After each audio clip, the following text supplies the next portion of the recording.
ಭಾಷಣವನ್ನು ಮಾಡಬೇಕು ಅಂತ ತಮ್ಮಲ್ಲಿ ವಿನಂತಿಸ್ಕೊಂತಾ ಇದೀವಿ ಸರ್. ಹೊಸ ಪ್ರಯೋಗ ಮಾಡ್ತಾ ಇದೀವಿ ಇವತ್ತು. ನನ್ನ ಹೆಸರು ಬಿಡಕ್ಕೆ ಲಂಚ ಎಷ್ಟು ಕೊಡ್ಬೇಕು? ಮುಖ್ಯ ಅತಿಥಿಗಳು ಎಲ್ಲರೂ ಮುಖ್ಯ ಅತಿಥಿಗಳೇ. ಅದರೊಳಗಡೆ ಗಣೇಶನವರು, ವಿಜಯ್ ಚಂದ್ರು ಅವರು, ರವೀಂದ್ರ ರೇಷ್ಮೆ ಅವರು, ಅವ್ರಿಗೆ ಮುಂಚಿನ ತಿಳಿಸಿದೀವಿ ಯಾರು ಯಾರು ಮುಂಚೆ ಭಾಷಣ ಮಾಡ್ಬೇಕು ಅಂತ ನನ್ಗೆ ಒಂದು ಸಮಸ್ಯೆ ಆಯ್ತು. ಅದಕ್ಕೆ ಲಾಟ್ರಿ ಸಿಸ್ಟಮ್. ಓಕೆ, ಇವತ್ತು ನಿಮ್ಮ ಶಾಲೆಯಲ್ಲಿ ಹುಡುಗರು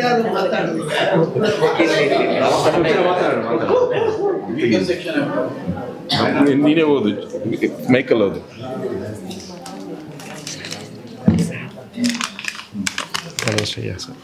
ಗಣೇಶಯ್ಯ ಸರ್.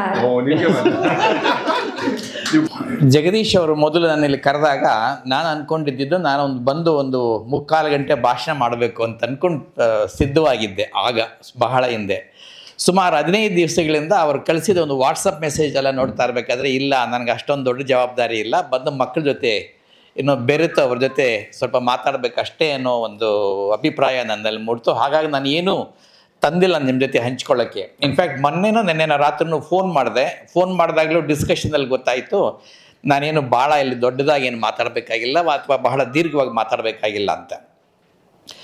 ಆದರೆ ಬೆಳಿಗ್ಗೆಯಿಂದ ಆಗ್ತಾ ಇರೋದು ನೋಡಿದ್ರೆ ನನಗೆ ನಾನು ಏನು ಅಂದ್ಕೊಂಡಿದ್ದನ್ನು ಮಾತಾಡಬೇಕು ಅಂತ ಅದನ್ನು ಬಿಟ್ಟು ಒಂದು 2-3 ವಿಷಯ ಹೇಳಕ್ಕೆ ಬರ್ತೀನಿ. ಮೊದಲನೇದಾಗಿ ಇವರು ಗುಬ್ಬಚ್ಚಿಗಳ ಬಗ್ಗೆ ಮಾತಾಡಿದರು. ಈ ಗುಬ್ಬಚ್ಚಿಗಳು ಏನು ನಮ್ಮ ಕಣ್ಣಿಂದ ಮರೆಯಾಗ್ತಾ ಇರೋದು ಅದೊಂದು ಜಾಗತಿಕ ಅಬ್ಸರ್ವೇಷನ್ ಆಗಿದೆ. ಎಲ್ಲ ಕಡೆಯೂ ಇದಾಗ್ತಾ ಇದೆ.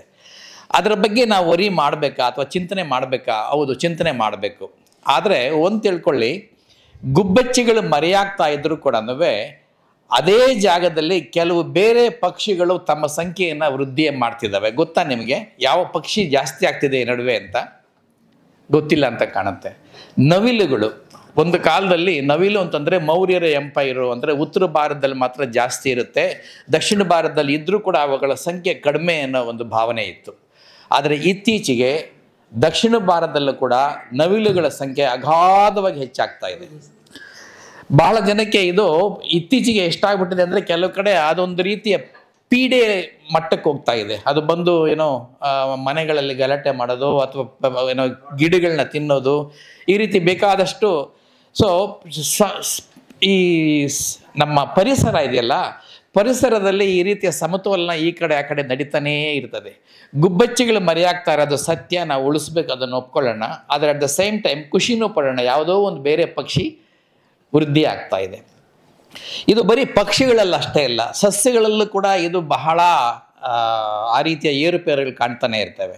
ನಾವು ಚಿಕ್ಕ ಮಕ್ಕಳಾಗಿರ್ಬೇಕಾದ್ರೆ ನಿಮಗೆಲ್ಲ ಗೊತ್ತಿರಬೇಕು, ಜಿಡ್ಗಿಡ ಅಂತ ಕರಿತೀವಲ್ಲ, ಲ್ಯಾಂಟಾನ, ಅದು ಇರಲಿಲ್ಲ. ಗೊತ್ತಾ ನಿಮಗೆ ಲ್ಯಾಂಟಾನ? ಗೊತ್ತಿಲ್ವಾ? ಲ್ಯಾಂಟಾನ ಇಲ್ವಾ? ಭಾಳ ಅದೃಷ್ಟ ಮಾಡಿದ್ದಾರೆ. ಅದು ಬಂದರೆ ಅದೊಂದು ದೊಡ್ಡ ಪೀಡೆ ಆಗ್ಬಿಡುತ್ತೆ ಈ ಕಡೆಲ್ಲ. ಲ್ಯಾಂಟಾನ ಅಂತಾರೆ, ಗಬ್ಸಿಗೆ ಗಿಡ. ಅದು ಗೊತ್ತಾ ನಿಮಗೆ? ಹೋಗಿ ನಾವು ಚಿಕ್ಕ ಮಕ್ಕಳಾಗಿರ್ಬೇಕಾದ್ರೆ ಅದು ಇರಲಿಲ್ಲ ಅಷ್ಟೊಂದು. ಇತ್ತೀಚೆಗೆ ಎಷ್ಟಾಗಿದೆ ಅಂತಂದರೆ, ನಾನು ನನ್ನ ಸಂಶೋಧನೆಯಲ್ಲಿ 4 ಪೇಪರ್ನ ಪಬ್ಲಿಷ್ ಮಾಡಿದೆ ಆ ಗಬ್ಸಿಗೆ ಗಿಡದಿಂದ ಅಥವಾ ಲ್ಯಾಂಟಾನದಿಂದ ನಮ್ಮ ಜೀವ ವೈವಿಧ್ಯತೆ ಹೇಗೆ ಹಾಳಾಗ್ತಿದೆ ಅಂತ. ಆದರೆ ಅದೇ ಸಮಯದಲ್ಲಿ ನಾನು ಚಿಕ್ಕ ಹುಡುಗ ಆಗಿರ್ಬೇಕಾದ್ರೆ ಜರ್ಮನಿ ಮುಳ್ಳು ಅಂತ ಇತ್ತು. ನಿಮ್ಗೆಲ್ಲ ಗೊತ್ತಿರ್ಲಿಕ್ಕಿಲ್ಲ, ಜಗದೀಶ್ ಗೊತ್ತಿರುತ್ತೆ. ನಾವು ನಡೀತಾ ಇರ್ಬೇಕಾದ್ರೆ ರಸ್ತೆಗಳಲ್ಲಿ ಜರ್ಮನಿ ಮುಳ್ಳು ನಮ್ಮ ಕಾಲಿಗೆಲ್ಲ ಕುಚ್ಕೊಂಡ್ಬಿಡ್ತಾ ಇತ್ತು. ಇದು ಯಾರಪ್ಪ ದೇವರು ಇದನ್ನು ಉಡ್ಸಿದ್ದು ಈ ಮುಳ್ಳನ್ನ ಅಂತ ಬೈಕೊಂತ ಇದ್ವಿ. ಅದು ಈಗ ಇಲ್ವೇ ಇಲ್ವ ಅಲ್ವಾ ಸರ್? ಅದು ಇಲ್ವೇ ಇಲ್ಲ. ಈಗ ಯಾರು ಅದನ್ನು ನಾಶ ಮಾಡಲಿಲ್ಲ, ತಾನಾಗದು ಕಡಿಮೆ ಆಗಿದೆ ಅದರ ಸಂಖ್ಯೆಯಲ್ಲಿ. ಕಾಂಗ್ರೆಸ್ ಬಂತು, ಆಮೇಲೆ ಪಾರ್ಥಿನಿಯಂ ಅಂತ ನಿಮ್ಗೆಲ್ಲ ಗೊತ್ತಿರ್ಬೇಕಲ್ಲ. ಪಾರ್ಥಿನಿಯಂ ನಿಮ್ಗೇನೋ ತೊಂದರೆ ಆಗಿದೆಯಾ ಈ ನಡುವೆ? ಇಲ್ಲ, ನಿಮ್ಗೆ ಗೊತ್ತೇ ಇಲ್ಲ. ಯಾಕಂದ್ರೆ ನಾವು ನಿಮ್ಮ ವಯಸ್ಸಲ್ಲಿ ಇರಬೇಕಾದ್ರೆ ಆ ಕಾಂಗ್ರೆಸ್ ಅಥವಾ ಈ ಪಾರ್ಥಿನಿಯಂ ಗಿಡನ ನಾಶ ಮಾಡಬೇಕು ಅಂತ ದೊಡ್ಡ ದೊಡ್ಡ ಪ್ರೋಗ್ರಾಮ್ಗಳಿದ್ವು. ನಮ್ಮ ಡಿಪಾರ್ಟ್ಮೆಂಟಲ್ಲಿ ಶಶಿಧರ್ಗೆ ಗೊತ್ತು, ಒಬ್ರು ಮಹದೇಪ ಅನ್ನೋರಿಗೆ ಆಲ್ಮೋಸ್ಟ್ ಅವರಿಗೆ ಪದ್ಮಶ್ರೀ ಬಂದಿರೋದು ಒಂದು ಕಾರಣ ಆ ಪಾರ್ಥಿನಿಯಂ ಬಗ್ಗೆ ಅವ್ರು ಮಾಡಿದ ಸಂಶೋಧನೆಯಿಂದ, ಅಲೋಪತಿ. ಸೊ ಅದು ಏನಾಯ್ತು ಅಂತ ಗೊತ್ತಿಲ್ಲ. ಹೀಗೆ ನಮ್ಮ ಪ್ರಕೃತಿನಲ್ಲಿ ಏರುಪೇರುಗಳಾಗ್ತಾನೆ ಇರ್ತವೆ. ಅದಕ್ಕೆ ಸೈಕಲ್ಸ್ ಅಂತ ಕರೀತಾರೆ. ಯಾವುದೋ ಒಂದು ಹೆಚ್ಚಾಗುತ್ತೆ, ಅದರ ಮೇಲೆ ಒಂದು ಕೀಟ ಬೆಳೆಯುತ್ತೆ, ಆ ಕೀಟ ಬೆಳೆದು ಅದನ್ನು ತಿನ್ನುತ್ತೆ, ಅದು ತಿಂದಾಗ ಅದರ ಸಂಖ್ಯೆ ಕಡಿಮೆ ಆಗುತ್ತೆ, ಮತ್ತೊಂದು ಬರುತ್ತೆ. ಹಾಗಾಗಿ ನಾವು ಯಾವುದೇ ಒಂದು ಪಕ್ಷಿ, ಸಸ್ಯ ಅಥವಾ ಪ್ರಾಣಿಯ ಸಂಖ್ಯೆ ಕಡಿಮೆ ಆಗ್ತಾ ಇದೆ ಅಂತಂದರೆ ಚಿಂತೆ ಮಾಡಬೇಕು. ಆದರೆ ಅದು ಈ ಸೈಕಲ್ ಅಂದರೆ ಈ ಜೀವನ ಚಕ್ರ ಇದೆಯಲ್ಲ, ಅಥವಾ ಈ ಪ್ರಭೇದಗಳ ಚಕ್ರ, ಆ ಕಾರಣದಿಂದ ಅದು ಕಡಿಮೆ ಆಗ್ತಾ ಇದೆಯಾ ಅನ್ನೋದನ್ನು ಕೂಡ ಗಮನಿಸಬೇಕಾಗುತ್ತೆ. ಇನ್ ಅದರ್ ವರ್ಡ್ಸ್, ನಾವು ತಲೆ ಕೆರ್ಕೋಬೇಕು, ಆದರೆ ನಾವು ಎಲ್ಲನೂ ಕೂಡ ಕೆಟ್ಟದ್ದು ಅಂತ ಯೋಚನೆ ಮಾಡಬೇಕಾದ ಅವಶ್ಯಕತೆ ಇಲ್ಲ. ಒಂದು, ಹಾಗಾಗಿ ಗುಬ್ಬಚ್ಚಿಗಳು ಮತ್ತೆ ಬಂದರೂ ಬರ್ಬೋದು, ಅಥವಾ ಅವಳ ಜಾಗದಲ್ಲಿ ಬೇರೆ ಇನ್ಯಾವುದು ತೊಗೊಂಡ್ರು ತೊಗೋಬೋದು. ಚಿಂತೆ ಮಾಡಬೇಕಾಗಿರೋದು ಸಕಾರಣವಾದದ್ದೇ. ಅದ ಟೋಲ್ಡಿ ನಾನು ಏನು ಅನ್ಕೊಂಬಂದಿದ್ನೋ ಅದ್ರ ಬಗ್ಗೆ ಮಾತಾಡಕ್ಕೆ ಹೋಗಲ್ಲ.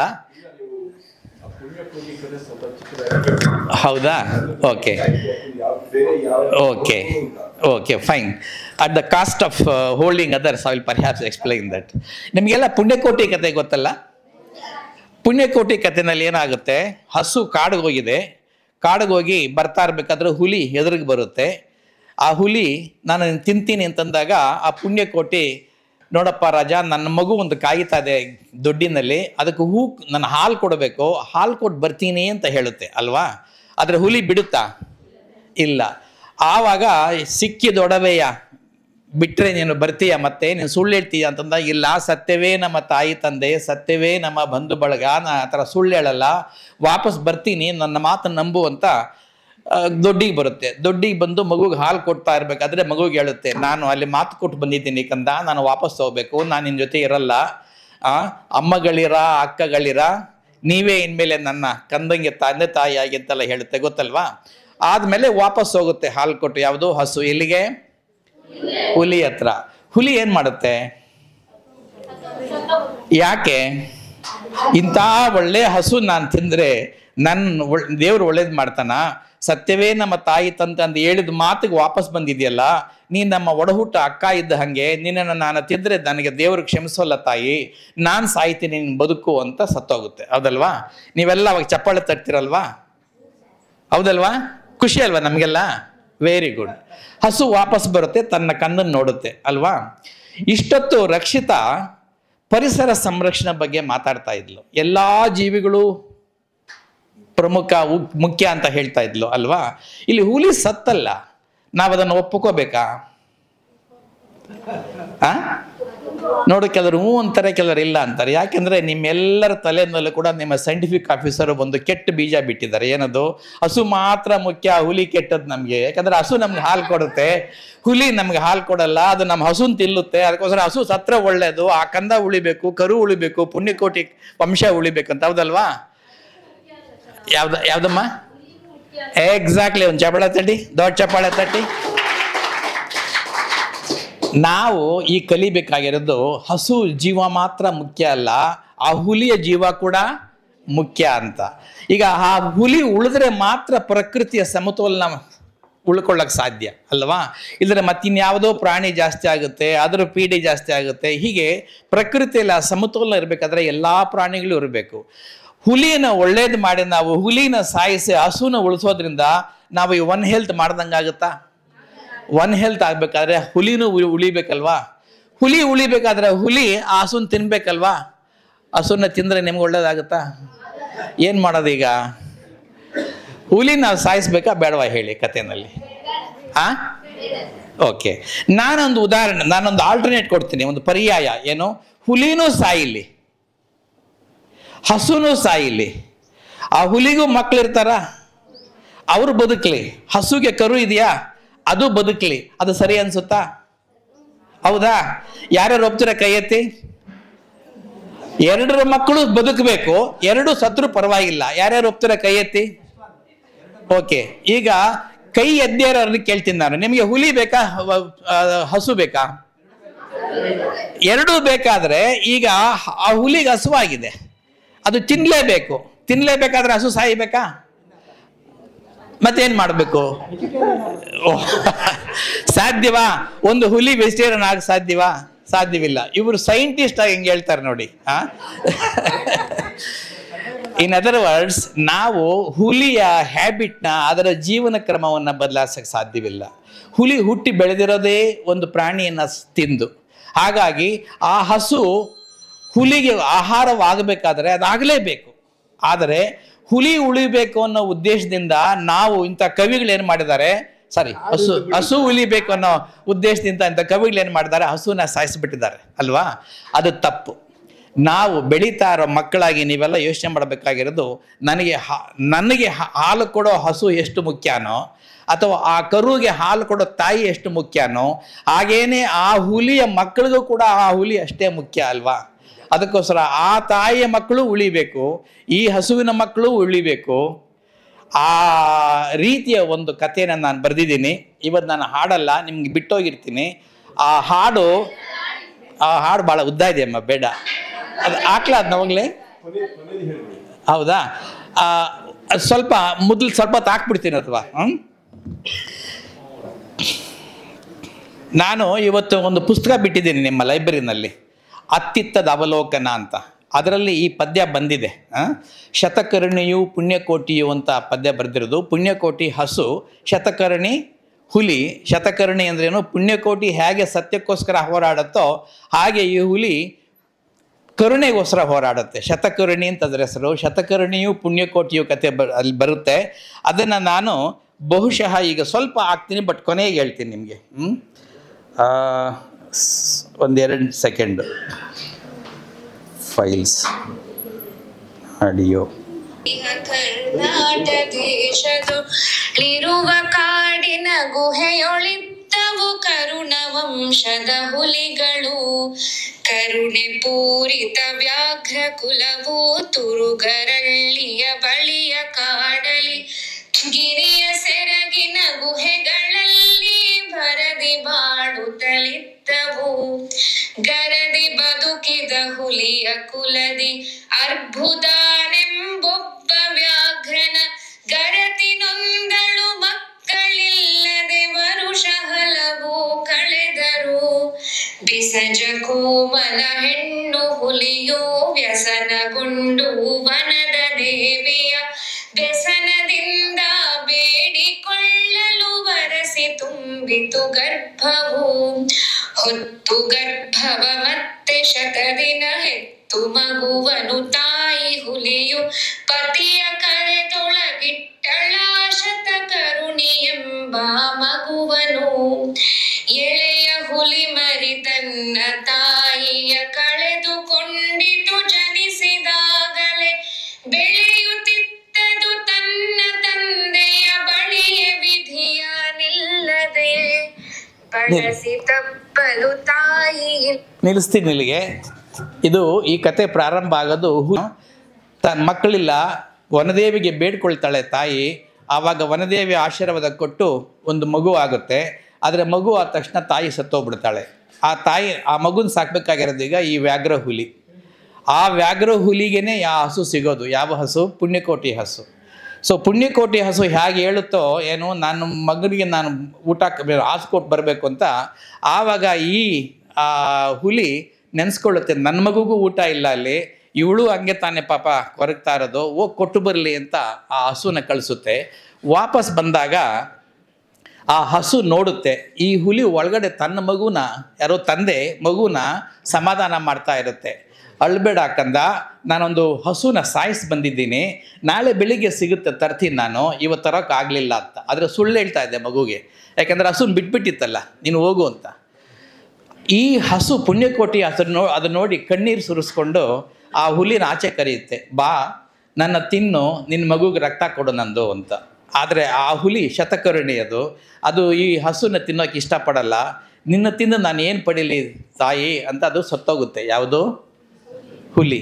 ಈಗ ಹಸು ಜವಾಬ್ದಾರಿ ಇದೆಯಲ್ಲ, ಅದರ ತಂದೆ ತನ್ನ ಮಗುವಿಗೆ ತನ್ನನ್ನೇ ದಾರೆ ಇರಬೇಕಾದ್ರೆ ಈಗ ಇದು ಕೂಡ ಅದನ್ನು ಸಾಕ್ಬೇಕಲ್ವ, ಯಾವುದನ್ನ? ಹುಲಿಯ ಮಗುನ ಸಾಕ್ಬೇಕಲ್ಲ. ಅದಕ್ಕೆ ಇದೇನು ಮಾಡುತ್ತೆ, ವಾಪಸ್ ಹೋಗುತ್ತೆ ಗುಹೆಗೆ. ವಾಪಸ್ ಹೋಗಿ ಆ ಮಗುನ ಕರೆದು, ನಿಮ್ಮಪ್ಪ ನನ್ನ ಕಳಿಸಿದ್ರು ಕಂದ, ಬಾ ನನ್ನ ಬೆನ್ಮೇಲೆ ಹತ್ಕೋ, ನಾನು ನಿಮ್ಮ ಕಾಡು ತೋರಿಸ್ತೀನಿ, ನಾನು ನಿಮ್ಮ ತಾಯಿ ಎಲ್ಲ ಓಡಾಡ್ತಾ ಇದ್ದಲ್ಲ ಅದೆಲ್ಲ ತೋರಿಸ್ತೀನಿ ಅಂತ ಬೆನ್ಮೇಲೆ ಹತ್ಸ್ಕೊಂಡು ಎಲ್ಲ ತೋರಿಸ್ತಾ ಹೋಗುತ್ತೆ. ಆ ಹುಲಿಗೆ ಭಾಳ ಹುಲಿ ಮರಿಗೆ ಭಾಳ ಖುಷಿ ಆಗುತ್ತೆ. ಜ್ಞಾಪಕ ಇದೆಯಾ? ಆ ಹುಲಿ ಮರಿಯ ತಂದೆ ಹೇಳಿದೆ ಏನಂತ, ನಾನೊಂದು ಹಸುನ ಸಾಯಿಸಿ ಬಂದಿದ್ದೀನಿ, ನಾಳೆ ಬೆಳಿಗ್ಗೆ ಅದು ಸಿಗುತ್ತೆ ನಿಂಗೆ ಅಂತ. ಇದು ಗೊತ್ತು, ಯಾವುದಕ್ಕೆ? ಪುಣ್ಯಕೋಟಿಗೆ ಗೊತ್ತು. ಅವಾಗೇನು ಮಾಡುತ್ತೆ, ಇದು ಆ ಹುಲಿ ಮರಿನ ಕರ್ಕೊಂಡೋಗಿ ಒಂದು ಬಂಡೆ ಮೇಲೆ ನಿಂತ್ಕೊಂಡು, ಕೆಳಗಡೆ ಹೋಗು, ನಿಮ್ಮಪ್ಪ ಸಾಯಿಸಿದಾನಲ್ಲ ಹುಲಿ, ಅದು ಅಲ್ಲಿದೆ, ಹೋಗಿ ತಿನ್ನು ಅಂತ ಅದನ್ನ ಕಳಿಸಿ ಅದು ಹುಡುಕಾಡ್ತಾ ಇರ್ಬೇಕಾದ್ರೆ ಈ ಪುಣ್ಯಕೋಟಿ ಮೇಲಿಂದ ತಾನೇ ಹಾರಿ ಅದಕ್ಕೆ ಆಹಾರವಾಗುತ್ತೆ. ಆ ಮಗುಗೆ ಕಾಣುತ್ತೆ ಪುಣ್ಯಕೋಟಿ ತನ್ನ ಯಾರು ತಗೊಂಬಂದ್ಲೋ ಆ ಹಸು ಅದೇ ಈಗ ಆಹಾರವಾಗಿದೆ, ತನ್ನ ತಂದೆ ಸಾಯಿಸಿರಲಿಲ್ಲ, ಅದೇ ಈಗ ತನ್ನ ಜೀವ ಕೊಟ್ಟಿದೆ ನನಗೋಸ್ಕರ ಅಂತ ಅದು ತಿಂದು ಅದೂ ಉಳಿಯುತ್ತೆ. ಯಾವುದು ಹುಲಿಯ ಮಗು ಕೂಡ ಉಳಿಯುತ್ತೆ, ಈ ಕಡೆ ಪುಣ್ಯಕೋಟಿಯ ಕರು ಕೂಡ ಉಳಿಯುತ್ತೆ. ಹಾಗೆ ಎಲ್ಲ ಜೀವಿಗಳು ತ್ಯಾಗ ಮಾಡ್ತಾ ಇದ್ದರೆ, ಎಲ್ಲ ಜೀವಿಗಳು ಇನ್ನೊಂದು ಜೀವಿ ಚೆನ್ನಾಗಿ ಬದುಕಲಿ ಅಂತ ತ್ಯಾಗ ಮಾಡ್ತಾ ಇದ್ದರೆ ವೆಜಿಟೇರಿಯನ್ ಆಗಬೇಕಾಗಿಲ್ಲ, ಇರೋ ಸಿಸ್ಟಮಲ್ಲೇ ಎಲ್ಲ ಜೀವಿಗಳು ಕೂಡ ಉಳಿಬೋದು ಅಲ್ವಾ. ಹಾಗೆ ಕೊನೆಗೆ 2 ಸಾಲುಗಳು ನಿಮಗೆ ಹೇಳ್ತೀನಿ. ಇದು ಪದ್ಯ ನಾನು ಓದಲ್ಲ, ಸಾರಿ ಪದ್ಯ ನಿಮಗೆ ಕೇಳಿಸಲ್ಲ, ಜಗದೀಶ್ ಅವರಿಗೆ ನನ್ನೆ ಕಳಿಸ್ದೆ, ಅದನ್ನು ಮಾತ್ರ ಹೇಳ್ತೀನಿ.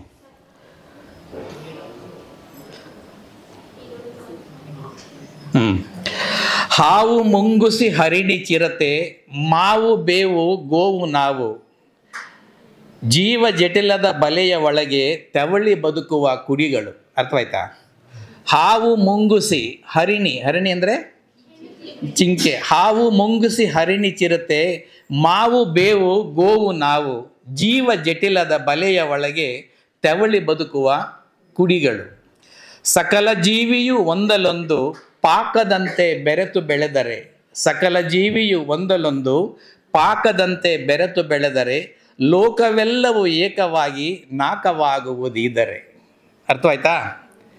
ಎಲ್ಲ ಜೀವಿಗಳು ಒಂದಕ್ಕೊಂದಕ್ಕೆ ಹೊಂದಿಕೊಂಡು ಬೆಳೆದ್ರೆ ಈ ಲೋಕ ಎಲ್ಲ ನಾಕ ಅಂದರೆ ಸ್ವರ್ಗ, ಲೋಕವೆಲ್ಲವೂ ಏಕವಾಗಿ ನಾಕವಾಗುವುದಿದರೆ. ಇದು ಆ ಪದ್ಯದ ಕೊನೆ 2 ವಾಕ್ಯಗಳು. ಅದು ನಿಮಗೆ ಪದ್ಯ ಕಳಿಸ್ತೀನಿ ನಾನು ಜಗದೀಶ್ ಅವರಿಗೆ, ನೀವು ಅದನ್ನು ಆಮೇಲೆ ಕೇಳಿಸ್ಕೊಳ್ಳಿ.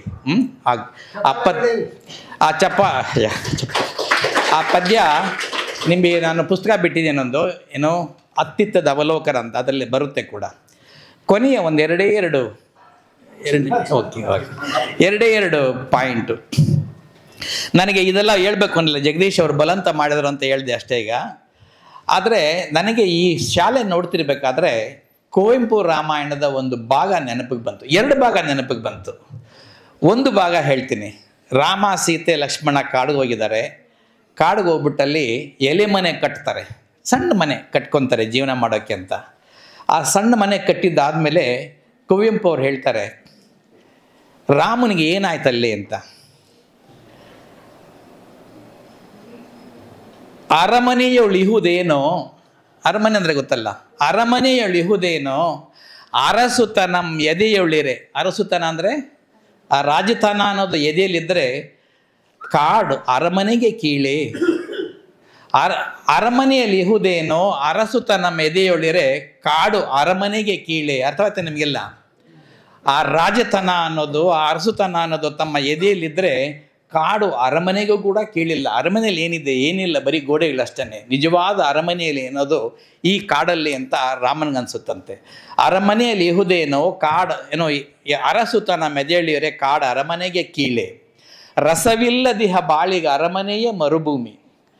ಇದನ್ನೆಲ್ಲ ನಾ ಪ್ರೀತಿ ಮಾಡಬೇಕು ಅನ್ನೋ ರಸಭಾವ ಇಲ್ಲದೆ ಆದರೆ ಅರಮನೆಯ ಮರುಭೂಮಿ. ರಸಿಕಂಗ್ ಅಡವಿ ಸಗ್ಗಕಿಂ ಮಿಗಿಲ್ ಸೊಗಸಲ್ತೆ. ರಸಿಕನಿಗೆ, ಜಗದೀಶ್ ಅಂತ ರಸಿಕರಿಗೆ ಅಥವಾ ಸುಜಿಯಾ ಮೇಡಮ್ ಅಂತ ರಸಿಕರಿಗೆ, ರಸಿಕಂಗ್ ಅಡವಿ ಸಗ್ಗಕಿಂ ಮಿಗಿಲ್ ಸೊಗಸಲ್ತೆ, ಸ್ವರ್ಗಕ್ಕಿಂತ ಕೂಡ ಮಿಗಿಲು ಮತ್ತು ಸೊಗಸು ಅಂತ ಮುಂದೆ ಹೇಳ್ತಾ ಹೋಗ್ತಾರೆ ಕುವೆಂಪು ಅವರು. ಅದೇ ಇದರಲ್ಲಿ ಕವಿಯ ಕಣ್ಣಿರೋನಿಗೆ, ಒಲಿದ ಹೆಣ್ಣಿರೋನಿಗೆ ಅವೆಲ್ಲವೂ ಕೂಡ ಸ್ವರ್ಗ ತೋರಿಸುತ್ತಂತೆ. ಆದರೆ ರಾಮನಿಗೆ ಕಾಡಲ್ಲಿ ಆ ಕವಿಯ ಕಣ್ಣು ಇದೆ, ಜೊತೆಗೆ ಹೆಣ್ಣು ಯಾರು? ಸೀತೆನೂ ಇದ್ದಾಳೆ. ರಸಿಕಂಗ ಅಡವಿ ಸಗ್ಗಕಿಂ ಮಿಗಿಲ್ ಸೊಗಸಲ್ತೆ, ಕಬ್ಬಿಗನ ಮೇಣ್ ಒಲಿದ ಹೆಣ್ಣು ಇರಬೇಕಾದರಂತ. ಕಣ್ಣು ಪೆಣ್ಣುಗಳೆರಡೂ ಪಡೆದ ರಾಮಂಗೆ. ಕಣ್ಣು, ಅವನಿಗೆ ಆ ಕಲೆಯ ಕಣ್ಣು ಇದೆ, ಕಾಡನ್ನು ನೋಡಿ ಪ್ರೀತಿ ಮಾಡೋದು. ಒಲಿದ ಹೆಣ್ಣು ಯಾರು? ಸೀತೆನೂ ಇದ್ದಾಳೆ. ಕಣ್ಣು ಪೆಣ್ಣುಗಳೆರಡೂ ಪಡೆದ ರಾಮಂಗೆ ಎಲೆಮನೆಯ ಕಲೆಯ ಮನೆ ಆಯಿತು. ಅವರು ಕಟ್ಟಿದಾರಲ್ಲ ಎಲೆಮನೆ, ಆ ಎಲೆಮನೆಯ ಕಲೆಯ ಮನೆ ಆಯಿತು ಅಂತ ಹೇಳ್ತಾರೆ. ಜಗದೀಶ್ ಮತ್ತು ಸುಜಯ್ ಇಲ್ಲಿ ಮಾಡ್ತಾರೆ ಕೆಲಸ ನೋಡಿದ್ರೆ ನಂಗೆ ಪದ್ಯ ಬಂತು. ಅವರು ನಿಜವಾಗ್ಲೂ ಕೂಡ ರಾಮನ ರೀತಿ ಬದುಕ್ತಾ ಇದ್ದಾರೆ. ಆ ಪದ್ಯ ನನಗೆ ಭಾಳ ಭಾಳ ತಟ್ಟುಬಿಡ್ತು ಬೆಳಿಗ್ಗೆ ನಾನು ಬಂದಾಗಿಂದ. ಅದಕ್ಕೋಸ್ಕರ ಮತ್ತಿನ್ನೊಂದು ಸಲ ಹೇಳ್ತೀನಿ, ನಿಮಗೆ ಬೇಜಾರಾದರೂ ಪರವಾಗಿಲ್ಲ. ಅರಮನೆ ಎಳಿಹುದೇನೋ ಅರಸುತನ ಮೆದೆಯೊಳಿರೆ ಕಾಡ್ ಅರಮನೆಗೆ ಕೀಳೆ ರಸಕಂಗ್ ಅಡವಿ ಸಗ್ಗ ಕಿಮ್ಮಿಗಿಲ್ ಸೊಗಸಲ್ತೆ ಕಾಣ್ಬ ಕಬ್ಬಿಗನ್ ಮೇಣ್ ಒಲಿದ ಪೆಣ್ಣಿರಲ್ ಕಣ್ಣು ಪೆಣ್ಣುಗಳೆರಡಮೂ ಪಡೆದ ರಾಮಂಗೆ ಎಲೆಮನೆಯ ಕಲೆಯ ಮನೆ. ಆಯ್ತು, ಒಂದು ದೊಡ್ಡ ಚಪ್ಪಾಳೆ ಅವರಿಗೆ. ನಮಸ್ಕಾರ. ರಾವಣ